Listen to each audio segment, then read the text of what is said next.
खेती को। ये सिद्धांत क्या है?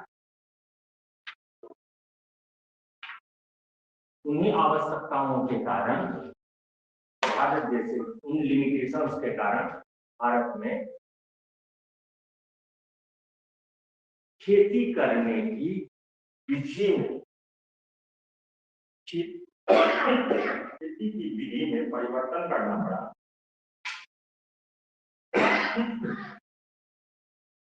खेती करने की विधि में परिवर्तन करना पड़ा आवश्यकताओं के कारण, और फिर से हम लोग परंपरागत विधि जिसे प्राकृतिक खेती करते हैं और लौटने की बात पिछले कुछ वर्षों से तेजी से आगे बढ़ रहे हैं। इसके सिद्धांत यानी यह खेती किस पर आधारित है? पहले कहा इंट्रोडक्शन वाले में ही मैंने कह दिया था, तो यह खेती कुछ और नहीं है, यह प्राकृतिक तरीके से एक थोड़ा सा जो अंदर है जो जैविक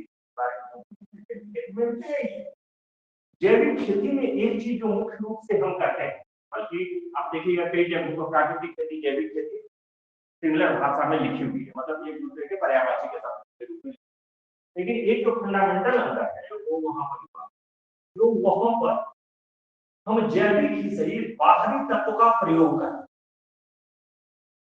चाहे जैविक खाद करें, वर्मी कंपोस्ट करें, जो भी करें, हम खाद का प्रयोग पर्याप्त करें, पर्याप्त, इसमें वो सब चीजें नहीं करते हैं तो बहुत सीमित अंतर, एक अंतर है, लेकिन फिर भी उसके बावजूद भी कई जगहों पर यह जैविक खेती के पर्यायवाची शब्द के रूप में इस्तेमाल है, इसमें कोई दो राय नहीं। लेकिन एक जो बेसिक अंतर है इसमें हम फंडामेंटल अंतर है जिसमें प्राकृतिक तरीके से नेचुरल तरीके से खेतों को रिकवर करने का मौका है, जबकि जैविक खेती में हम जैविक खाद का प्रयोग करते हैं या फिर रासायनिक उर्वरक के स्थान पर जैविक उर्वरक का, जैविक उर्वरक और जैविक खाद एक नहीं है, दोनों में अंतर यह है जो जैविक उर्वरक जीवाणु फफूंदी है, जैसे राइजोबियम, जैसे एजोला, जैसे एजेटोबैक्टर, जैसे साइनोबैक्टर, ब्लू ग्रीन एल्गी, ये सब रासायनिक उर्वरक नहीं, जैविक उर्वरक बायो फर्टिलाइजर है, जबकि वो जो रासायनिक यूरिया, पोटास, ये रासायनिक किस सिद्धांत पर आधारित, ये सिद्धांत क्या? यह मुख्य रूप से चार सिद्धांतों पर आधारित है, चार सिद्धांतों पर आधारित।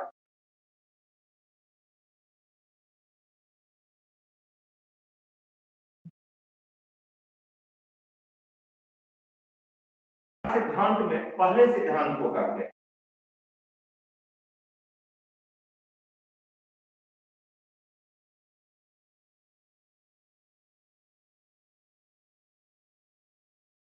बीजामृत, बीजामृत, बीजामृत, दूसरे को कहते हैं जीवामृत,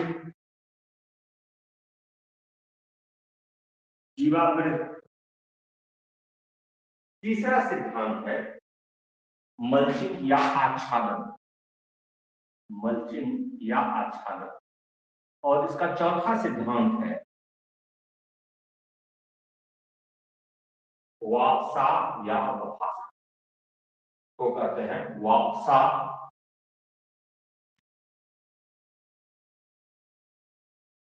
या वफासा।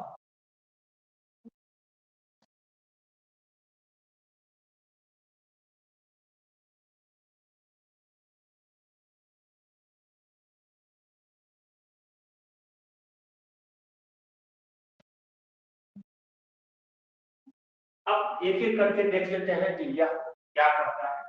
बीजामृत बीज से संबंधित बात है, क्योंकि इसमें पहले कहा जो प्राकृतिक तरीके से, तो यह बीज के लिए अमृत है, बीज के लिए अमृत है।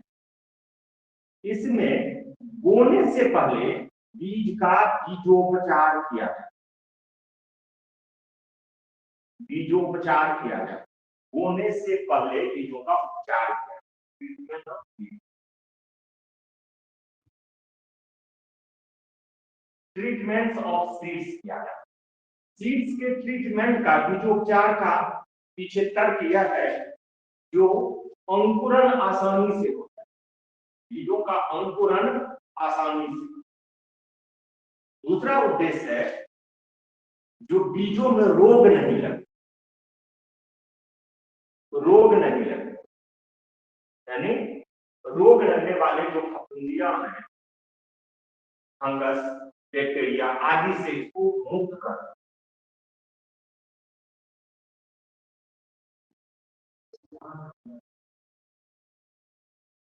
सब तरह के बीज का अलग अलग तरीके से आते हैं, थोड़े सिद्धांत पर।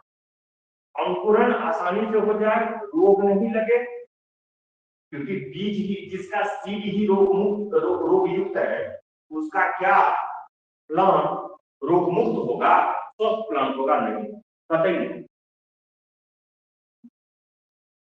यदि बच्चा पैदा होते ही विकलांग पैदा हुआ है तो आगे की चल करके विकलांग ही रहेगा, रहेगा कि नहीं रहेगा?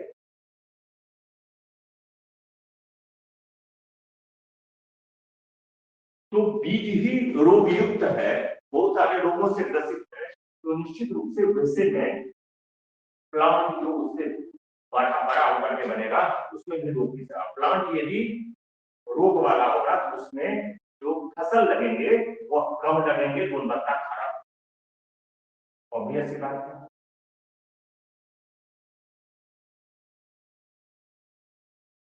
उपचार इसलिए भी करते हैं ताकि ताकि अन्य प्रकार के फफूंदीनाशक या किसी अन्य प्रकार के रसायन का उपयोग की आवश्यकता है, इसलिए भी करते हैं।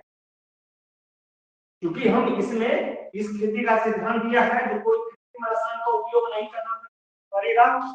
मूल सिद्धांत है कृत्रिम रसायन का प्रयोग नहीं, रसायन नहीं, कृत्रिम रसायन का प्रयोग नहीं। यदि हम कृत्रिम रसायन का प्रयोग नहीं करते, यदि हम कृत्रिम रसायन का प्रयोग नहीं करते हैं तो पहले ये हम सुनिश्चित करेंगे कि उसमें रोग लगने की संभावना कम हो जाए, या हम ऐसे करेंगे तो हम इस तरह से ट्रीटमेंट करेंगे जो उसमें उसके बीज स्वस्थ रख सके। तो इन कारणों से हम इसके उपचार करने की आवश्यकता है, या करेंगे कैसे, ये भी उपचार करेंगे कैसे, यह विचार कैसे होगा, कैसे होगा, यह कैसे होगा का प्रश्न जहां तक है वो हम इसके लिए हमने कहा कि इस खेती का एक प्रमुख अवयव पशुपालन है, देसी गाय, देसी गाय। तो इसमें गोबर का प्रयोग, देसी गाय के गोबर का प्रयोग, मूत्र का प्रयोग,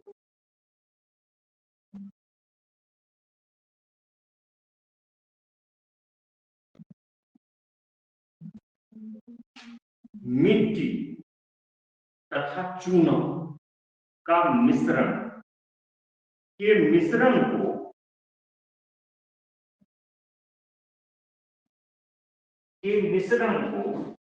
24 से 48 घंटों तक इस मिश्रण, इतने चीजों के मिश्रण तैयार कर,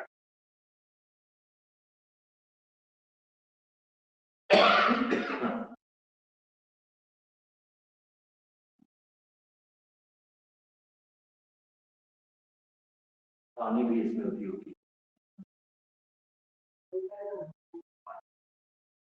मिट्टी, गोबर, मूत्र, मिट्टी, चूना, पानी का मिश्रण तैयार करना और उसमें इस बीज को 24 से 48 घंटा 4 to 48 आवर्स के लिए छोड़, 48 आवर्स तक छोड़ दें, 2 दिन तक छोड़ दें। 2 दिनों तक ऐसे में हम इस बीज को छोड़ दें।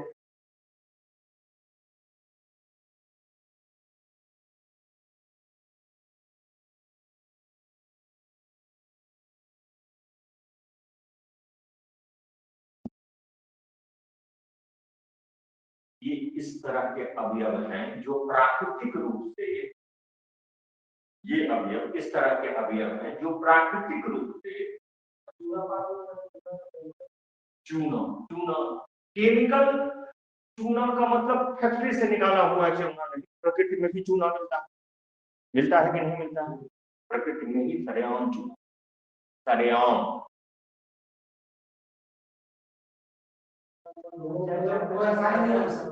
कोई नुकसान नहीं, that is not factory product, this चूना इज नॉट फैक्ट्री प्रोडक्ट। यह चूना वाले मिट्टी में, चूना वाला क्षेत्र में जो चूना मिलता है उसका यानी प्राकृतिक रूप से जो चूना निकलता है उसकी हम बात कर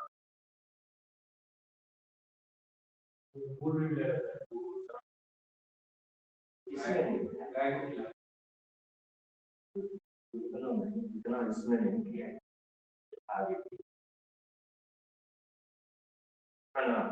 इतना को 24 से 48 घंटा में छोड़ देते हैं, उसके बाद बुआई, उसके बाद बुआई की। This is called Bijamrit, this is called, this solution is called, this solution is called, this मिश्रण mixture is called Bijamrit. Bijamrit बीजों के लिए यह अमृत है। This solution is called Bijamrit.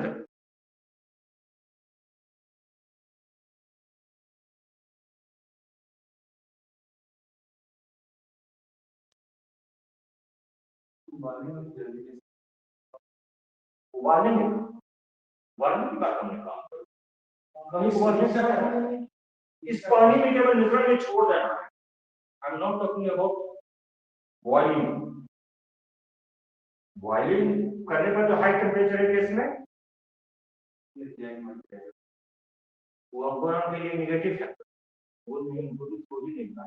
इसीलिए सेकंड प्रोसेस, उसके बाद यदि आपने बुआई कर दी तो आफ्टर बुआई, या हमने बुआई कर दी है, आफ्टर बुआई जो सिद्धांत है उसका है जीवामृत। जीवामृत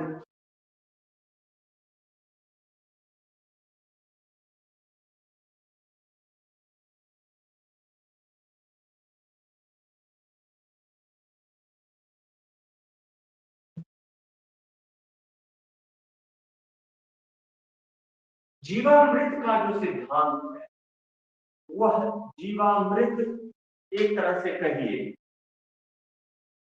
जो फसल में दो चीजों के लिए इसका प्रयोग है, दो चीजों का एक करेंगे जो फसल निकलने के बाद जो रोग व्याधियां लगने की संभावना है, तो इसके संदर्भ में फसल जब डंठल तैयार हो जाता है, पौधा बढ़ जाता है, तो उसमें रोग व्याधि की जो संभावना है उसको खत्म किया। दूसरा इसका है, इसका दूसरा है जो इसके द्वारा हम मिट्टी के अंदर, इस खेत में वो है उसके मिट्टी के अंदर सूक्ष्म जीवों की संख्या को बढ़ाते हैं।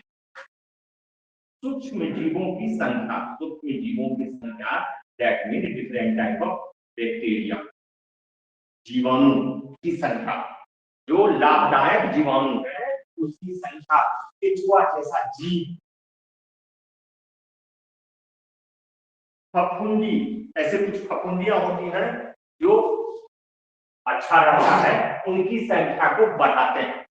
यानी विभिन्न प्रकार के सूक्ष्म जीवों की, छोटे छोटे जीवों की संख्या को बढ़ाता है।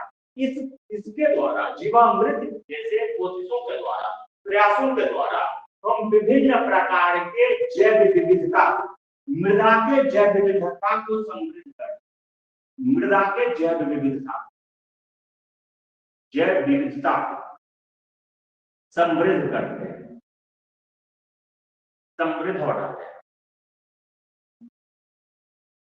उसको नियंत्रित करने के, इसको नियंत्रित करने के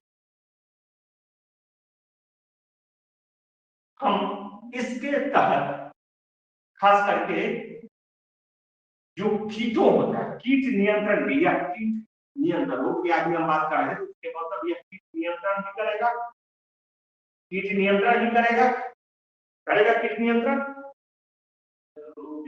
रोग ब्याज, ब्याज, रोग ब्याज,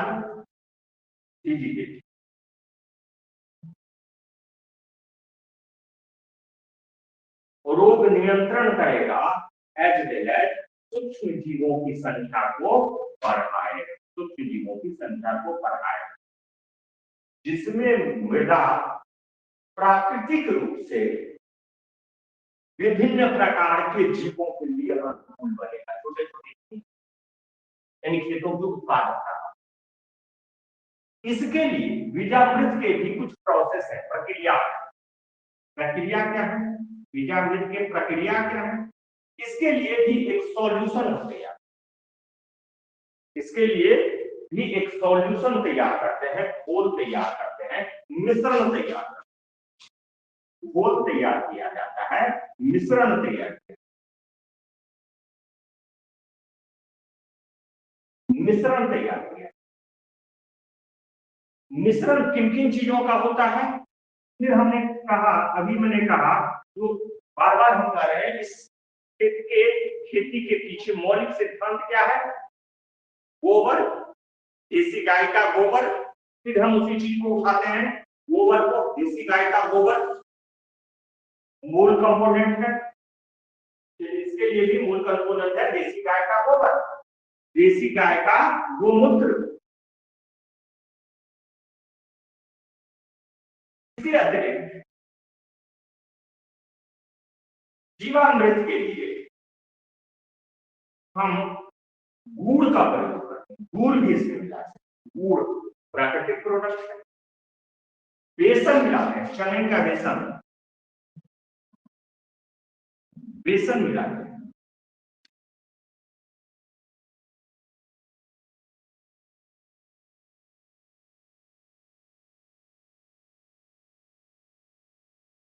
और इन सबको इसमें मिलाते हैं, इन पांचों चीजों का फिर हम मिश्रण या बोलते हैं।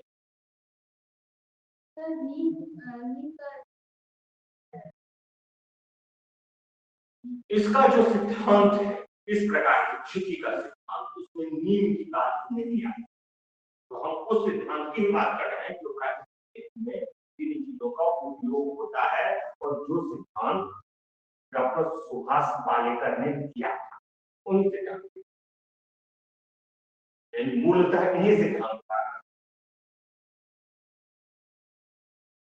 अब इनका मिश्रण तैयार कर, उस मिश्रण को, इस मिश्रण को हम फसलों के ऊपर, फसलों के ऊपर 2 बार छिड़काव, इंटरवल पर, अंतराल पर, उपयुक्त अंतराल पर, इंटरवल पर,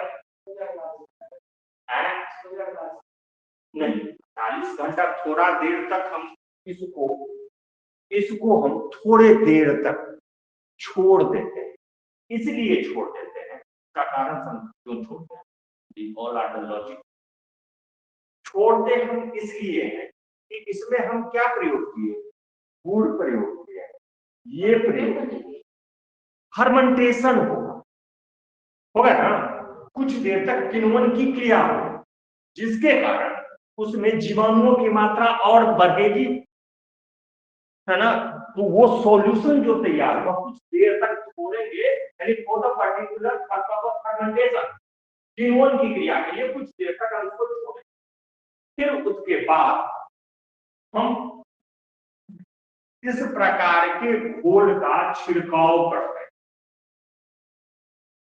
छिड़काव फसलों के ऊपर, फसलों के ऊपर 2 बार इंटरवल पर, लगातार 2 बार नहीं करना है, कुछ इंटरवल पर,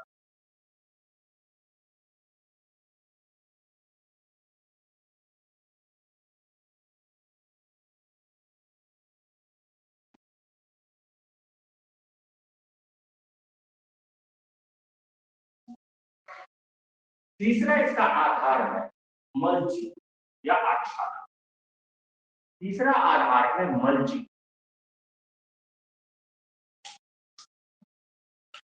यह मल्चिंग क्यों अपनाते हैं?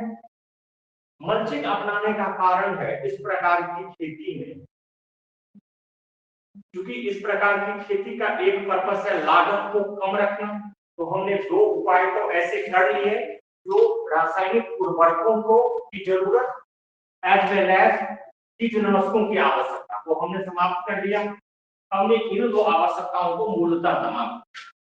तीसरी जो कृषि इनपुट का कारण है वह है सिंचाई, इरिगेशन। अब इसको हम कम करने की आवश्यकता है। मल्चिंग का उद्देश्य यह है जो सिंचाई की आवश्यकता नहीं, सिंचाई की आवश्यकता नहीं यानी प्राकृतिक रूप से खेती, यदि सिंचाई की आवश्यकता नहीं हो या न्यूनतम आवश्यकता हो तो उसके लिए जरूरत किस चीज की पड़े? मृदा नमी के संरक्षण की, मृदा नमी संरक्षण की आवश्यकता, मृदा नमी संरक्षण।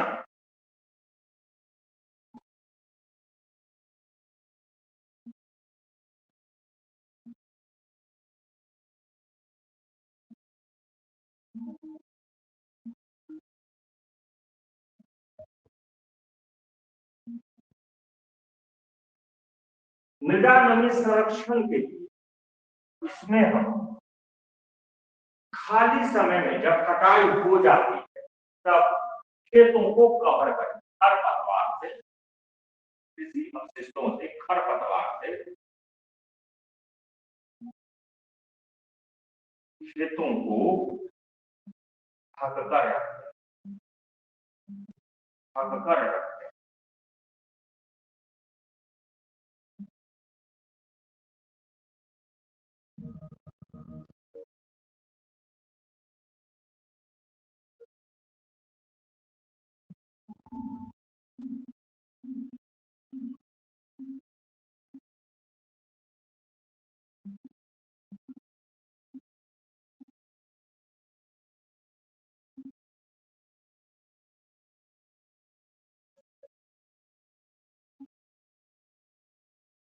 यह क्रिया न केवल सिंचाई की यानी अतिरिक्त जल की आवश्यकता को कम करेगा बल्कि कम जल की आवश्यकता को वापसा भी कम करता है।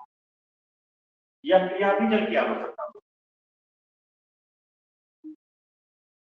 वापसा या वापसा जैसी क्रियाएं भी जल की आवश्यकता को कम करता है। इस प्रक्रिया में वापसा की क्रिया में हम खेतों को उसके मृदा के अंदर जो भाप होता है, वाष्प होता है, जलवाष्प तथा वायु का प्रॉपर संचरण करते,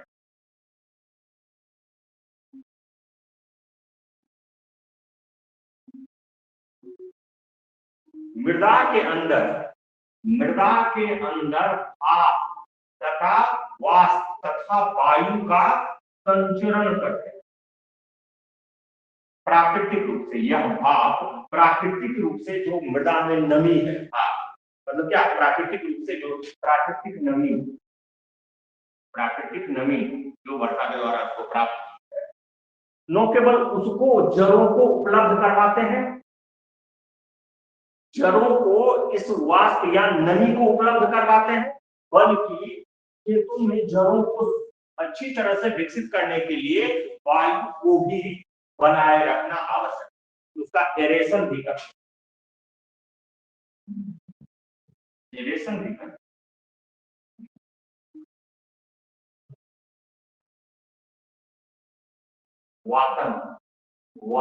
वातन करते हैं।